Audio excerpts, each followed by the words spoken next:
Good morning students. Today our topic class 12th geography subject chapter number 5th भू संसाधन तथा कृषि।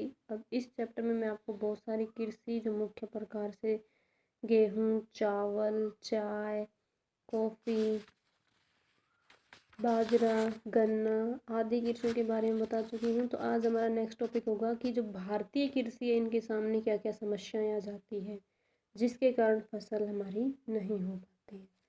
तो भूमि उपयोग के आधार पर हम किसी भी देश की आर्थिक व्यवस्था को आसानी से पता लगा सकते हैं, क्योंकि भूमि उपयोग का सीधा संबंध आर्थिक अर्थव्यवस्था से होता है।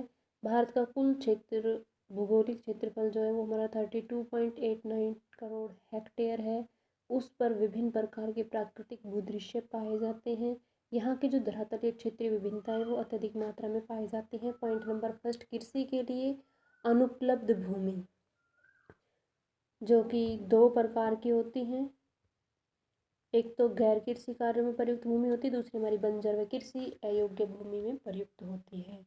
तो गैर कृषि कार्यों में प्रयुक्त होने वाली वह भूमि है जिसका उपयोग कृषि के अलावा अन्य कार्यों में किया जाता है, जैसे कि ग्रामीण व नगरीय बस्तियां, सड़कों, रेलमार्गों, नहरों तथा अन्य अवसंरचना विकास के लिए भारत में जहाँ नगरीकरण व औद्योगिकरण की रफ्तार बढ़ रही है वहाँ इस संदर्भ में भूमि उपयोग में भी वृद्धि हो रही है। पॉइंट नंबर 2, बंजर व कृषि अयोग्य भूमि।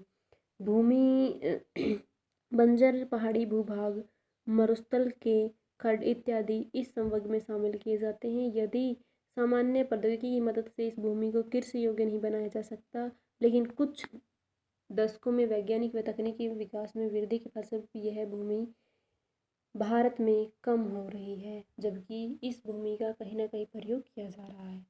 तो ये तो था हमारा पॉइंट फर्स्ट, यानी कृषि के लिए जो अनुकूल भूमि नहीं है वो दो प्रकार से, जो गैर कृषि में काम की जाती है और जो प्रति भूमि यानी कि बंजर भूमि के रूप में पड़ी हुई है।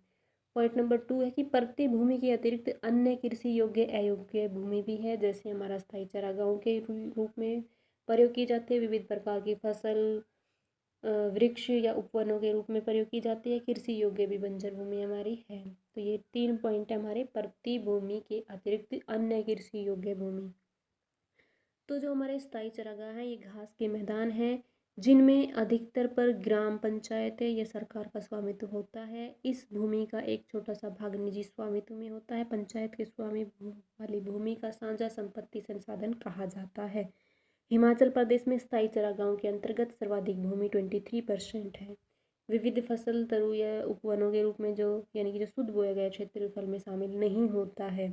तो ये वह भूमि है जिस पर उद्योग व फलदार वृक्षों के बाग लगाए जाते हैं। इस प्रकार की अधिकतर कृषि व्यक्तियों की निजी स्वामित्व में होती है। देश की बढ़ती जनसंख्या, खाद्यान्न तथा अन्य जरूरतों को पूरा करने के लिए इन उद्यान बागों को साफ करके उनकी खेती के अंतर्गत तो यूज किया जाता है।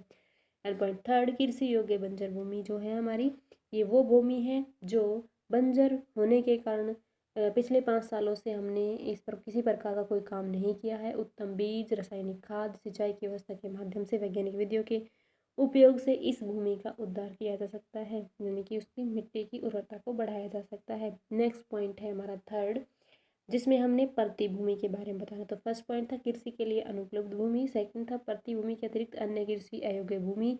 अब हमारा प्रति भूमि ये वो भूमि है जिसके कुछ समय के लिए खाली छोड़ दी जाती है ताकि उसकी नमी और उपजाऊ शक्ति बढ़ सके। ये भी हमारी दो प्रकार की होती है। तो पॉइंट नंबर 1 वर्तमान भूमि, पॉइंट नंबर 2 वर्तमान प्रति भूमि के अतिरिक्त अन्य प्रति भूमि या पुरातन भूमि। तो जो हमारी वर्तमान प्रति भूमि है वो 1 वर्ष या उससे कम समय के लिए खेती उस पर नहीं की गई हो, जिसकी गुणवत्ता बनाए रखने के लिए भूमि की प्रति रखना या सांस्कृतिक चलन है। इस विधि से भूमि की क्षीण हुई उर्वरकता और पौष्टिक प्राकृतिक रूप से वापस आ जाती है। नंबर 2 है वर्तमान प्रतिभूमि की अतिरिक्त अन्य प्रतिभूमि या पुरातन प्रतिभूमि। ये वो कृषि है जो 1 वर्ष से अधिक यानी 5 साल के लिए जो हम खाली छोड़ देते हैं। तो एक तो वर्तमान प्रतिभूमि है, एक आधुनिक प्रतिभूमि, इस तरह से आप बोल सकते हैं।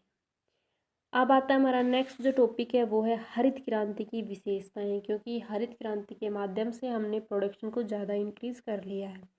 तो इस उत्पादन को बढ़ावा देने के लिए हरित क्रांति का सबसे बड़ा महत्वपूर्ण रोल है। तो इसमें सबसे पहले हम उन्नत किस्म के बीजों का प्रयोग करते हैं। उपज देने वाली और शीघ्र पकने वाली फसलों के बीज यहाँ तैयार किए जाते हैं। इससे कृषि उत्पादन में वृद्धि होती है। कई स्थानों पर एक वर्ष में 2 या 2 से अधिक फसलें तैयार होने लगती हैं। गेहूं की किस्में जैसे कल्याण, सोना आदि, चावल की नई किस्में विजय रत्ना, पद्मा आदि से प्रयोग होने वाली उत्पादन को उल्लेखनीय वृद्धि की गई है।